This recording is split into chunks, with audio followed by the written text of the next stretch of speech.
My name is Michelle, and I work in an office. I'm 31 years old, and my husband John is 33. We actually met through a friend's introduction, and now we've been married for 2 years. When I was growing up, I was pretty sheltered, being an only child. I went to a regular public school until middle school, but then I switched to an all-girls private school until college. You know how it is with all-girls schools. There's a lot of admiration among friends, but I never really thought about dating guys seriously. Sure, I went out with a couple of guys in my early 20s, but nothing really clicked for marriage. I always figured I'd meet someone eventually, but time flew by, and suddenly I was in my 30s. My parents started getting worried, especially my dad. He started suggesting I meet some guys he found on matchmaking websites, and one of those guys turned out to be John, my husband now. After we met a few times, John told me he had feelings for me. He's a really kind person who respects his parents a lot. I'm the same way, so I felt like we shared important values. That's why I decided to marry him. Our wedding was organized pretty quickly, and our families and friends were all there to support us. I was thrilled and hoped that our happiness would last forever. But not long after we got married, John's dad got sick and passed away. John started spending a lot of time taking care of his mom, which is totally understandable. He's always visiting her and even goes on trips with her. While he still cares about me, it sometimes feels like his mom comes first in everything. It's a bit frustrating, but other than that, things are okay. I guess this is just how marriage is, so I've learned to accept it and make compromises. Lately, I've been finding a lot of happiness in entering sweepstakes and winning prizes. It's been mostly little things like makeup and snacks. But then I hit the jackpot, a pair of tickets to Miami. I couldn't believe it when I got the call. It was the first time I ever won something so big. But then came the tough part, deciding who to take. John had just gone on a trip with his mom, and he usually pays for his own travels. So I thought, why not give this amazing opportunity to my parents? I hurried over to their house and shared the news. Guess what? I won a trip to Miami. Why don't you two go? My mom was ecstatic, saying it had been ages since they'd gone on a trip abroad. However, my dad didn't seem as excited about the trip. I've got work commitments, Michelle, he explained. But you still have some paid leave left, don't you? I countered. True, but this is a busy season for our industry, especially for me as the department head. Taking time off isn't easy. My mom then suggested, Michelle, if you can manage to get leave, why don't you and I go? I thought about it and agreed. You're right, Mom. It's too good of an opportunity to miss. Since my dad couldn't make it, I decided to ask my boss for time off the next day. Thankfully, work was slow, and I got permission without any trouble. After work, I swung by a bookstore at the station to pick up a guidebook on Miami, filled with excitement for the trip. As I neared home, I noticed the lights were already on. John must have gotten back home already, I realized. I better hurry up with dinner, I thought to myself. As I opened the door, instead of John's shoes, I spotted a pair of women's shoes I recognized. Michelle, what's the meaning of leaving the house empty at this hour? Scolded my mother-in-law. Oh, I didn't know you were here, I responded. It doesn't matter if I'm here or not. It's time for John to be home, and you should be preparing dinner and getting things ready for him, she lectured. Living nearby, she has a spare key, courtesy of John. I understand she feels lonely since her husband passed away, but her unexpected visits and presumptions of entitlement don't sit well with me. Plus, she holds onto old-fashioned beliefs about a wife's role, and she's not a fan of me working. Every time we cross paths, she finds something to criticize or make snide remarks about, which makes it difficult for me to warm up to her. Why the long face and the detour instead of coming straight home? She continued, You're such a useless wife. Let me see what you bought, my mother-in-law demanded. Please stop, I objected, but she ignored me and grabbed the bag containing the guidebook. What's all this? What do you plan to do in Miami? How extravagant, she exclaimed. No, it's a prize I won. I'm giving it as a gift to my parents, I explained. Well, nobody told me about this, she retorted. Just as we were arguing, John walked in. I'm back. What's going on? He asked. Welcome home, John. Michelle won a trip to Miami, my mother-in-law informed him. How thoughtless of you to give it to Michelle's parents without discussing it first. I would have loved to go, John said. I didn't know about the trip to Miami either. I was thinking of giving it to my parents, I responded. How many people can go on this trip? John inquired. It's for 2 people, I replied. You should have told me beforehand. I would have loved to go too. Why are you making decisions on your own? John questioned. I thought about going with just the 2 of us. But this time, I wanted to give it to my parents, I explained. You're mistaken. This time Mom and I are going and you're staying home, John declared firmly, cutting off my protests. No way. I won this. I'm going to give it as a gift to my parents, I insisted. We can plan something else another time, right?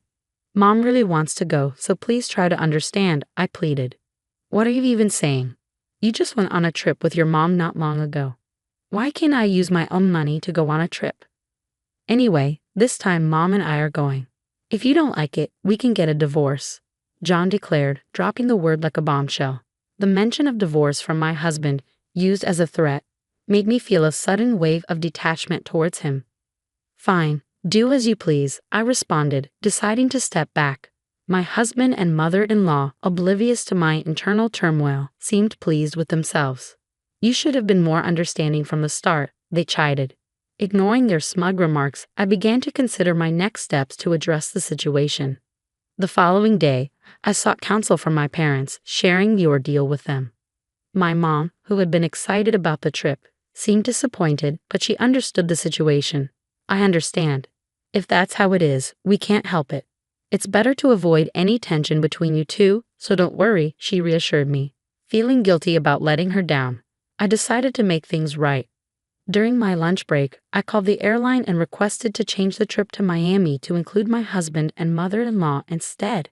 However, the operator explained that once the reservation is made, changes aren't allowed, and the tickets are only valid for the winner. This was clearly stated in the documents they sent me. Realizing my mistake, I told the operator I would decline the prize. I chose not to tell my husband and the others about this and decided that if they really wanted to go, they could purchase tickets themselves. That evening, when my husband came home from work, he brought up the trip. Hey Michelle, did you call the airline? Did you tell them we're going to Miami with Mom? He asked. I made the call and handed over the winning documents and tickets to my husband. Here, take a look at these. All the details are in there. It's important to read them, I urged. Knowing he probably wouldn't bother reading them, I handed them over anyway. True to form, he just glanced at them and set them on his shelf. Try to see this as a kind gesture for your mom, I suggested. Sure, I'm more than happy to stay home. I can't wait to see their reactions, he agreed. On the day of the trip, John seemed unusually tense, as if something was weighing heavily on him. As the departure day arrived, John and his mother encountered delays at the airport. What's going on? Can you explain this?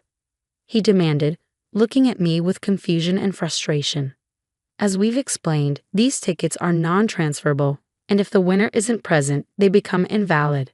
This is clearly outlined in our policy.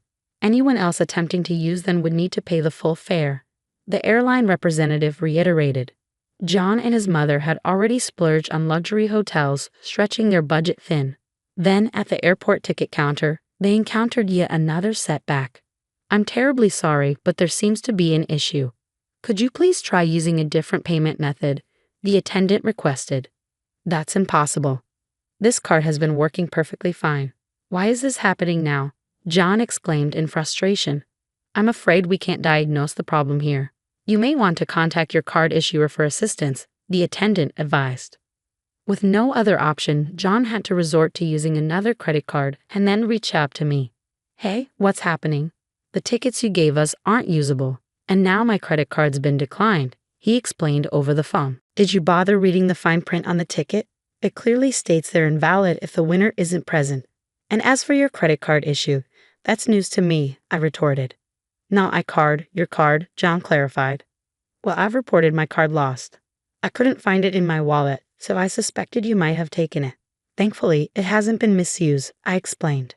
That's not amusing. You won't get away with this when we're back, John threatened. That's entirely your own doing. What you did amounts to theft, I countered. You know what, woman? I'm divorcing you. Get out, John declared angrily. Fine. Just as I expected you'd say. As you wish. I'll agree to the divorce, I replied calmly. Truth be told, I had already planned to leave for my parents' house before John told me to go. I had already packed my bags. using the paid leave I had taken for this trip. As I left the house, I made sure to take the passbook and seal so he couldn't access our savings. I also informed the neighbors that we would be getting divorced. Upon reviewing our savings for potential division in the event of a divorce, I discovered that the funds had been depleted multiple times. I had no recollection of making these withdrawals, indicating that John was responsible. Further investigation, comparing the withdrawal dates with my daily blog entries, revealed that the money was withdrawn during the period when John and my mother-in-law were on vacation. I confided in my parents about John's proposition for divorce, his unauthorized use of my credit card, and his utilization of our joint savings for the trip with my mother-in-law. As I recounted the situation, my parents' expressions shifted from concern to sternness. "I can't believe John would stoop to such deceit. I'm deeply sorry, it's my fault for arranging your marriage," my dad apologized, bowing his head in shame. His anger towards John was evident. "This falls on my shoulders. Leave it to me," he assured me, taking responsibility. In reality, my dad held a high-ranking position at the parent company of John's employer and occasionally conducted audits. Despite another colleague being originally assigned, my dad rearranged his schedule at short notice to personally audit John's company. During the audit, he invited John's superior, an executive at the subsidiary, for a meal. Given the hierarchical structure, John's superior was visibly anxious, attempting to curry favor with my dad while struggling with nerves. During the meal, my dad took the opportunity to inform John's superior about my situation. "In fact, my daughter is going through a divorce. It appears that the main issues stemmed from her husband's excessive dependence on his mother. If it were just that, I might have advised her to persevere, but it seems he also misused my daughter's credit card and depleted her savings without her consent. Under such circumstances, I couldn't in good conscience recommend reconciliation. By the way, your subordinate, or rather, former son-in-law, I suppose, is John. How has his performance been lately?" my dad inquired. "It's a busy time, but I haven't seen him much around the office," John's superior responded. Upon learning about my impending divorce from my dad, John's superior sensed trouble and decided to look into the matter further. John, being the son-in-law of the parent company's director, was well known within the company and received some preferential treatment. However, a closer examination might reveal more about his conduct. "I'll arrange for a lawyer recommended by my dad to handle the divorce proceedings. You'll receive written confirmation soon, covering matters like alimony and property division," I informed John. John assured me that he wouldn't let things slide, but it seemed that neither he nor his mother would have an easy time upon their return from Miami. Sometime after John and my mother-in-law returned from their trip to Miami, John paid a visit to my parents' house. "Michelle, what's this certified mail about? I'm strapped for cash. I can't afford to pay any alimony, and this property division, it's just a marital spat. There's no need to take it this far. I've apologized, so please come back," John pleaded. "What are you saying?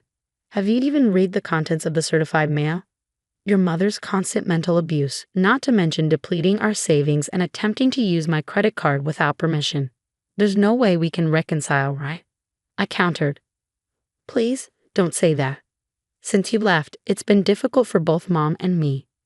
Have you been receiving icy stares from the neighbors, or have there been issues at work?" John inquired, his demeanor stiffening. "I suppose I hit the nail on the head," I remarked. "How did you?" "Well, who knows? What do you think the reason might be?" "If you reflect on your actions, you might understand," I replied. "I can't reconcile with you, and you'll have to face the consequences. Prepare yourself. Also, please communicate through the attorney from now on. If you persist in lingering, I'll involve the security company," John warned sternly. When I mentioned involving the security company, John finally relented and left with a heavy heart. In truth, everything John had come pleading about was orchestrated by my father and me. Before returning to my parents' home, I went to our neighbors and spun a tale about being kicked out by my husband and mother-in-law after they stole the plane tickets I had won in a lottery. Drawing from my past experience in the drama club during my student years, my performance was remarkably convincing. Since my husband and mother-in-law returned from their Miami trip, rumors and gossip have swirled around them in the neighborhood. My mother-in-law was mortified to learn from a local busybody that she was being shunned because of rumors like, "You took your daughter-in-law's winning travel tickets and threw her out, didn't you?" But now, it's your turn to hear the full story. Following this incident, my father initiated an investigation at my husband's workplace. It was discovered that my husband, who happened to be the son-in-law of a department head in the parent company, had been abusing his position. He frequently took time off during busy periods to travel with his mother-in-law, habitually arrived late or left early, and was even found to be embezzling company funds. Given the severity of his actions, he was promptly dismissed from his job. The company then issued a statement to all its employees, declaring an end to the preferential treatment previously extended to family members of senior staff. Thanks to the lawyer my father hired, my divorce proceedings unfolded smoothly, and I finally obtained my official single status. The savings my husband had depleted were divided evenly based on their original amounts before his spending spree, and I received fair compensation. My detailed blog entries served as evidence of his emotional abuse, validating my experiences. Feeling liberated after getting justice against my husband and mother-in-law, I didn't want to hoard the compensation from the divorce.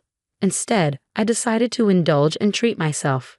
Coordinating with my father's company holiday, I planned a vacation, seizing the opportunity to embark on the overseas trip I had previously missed out on.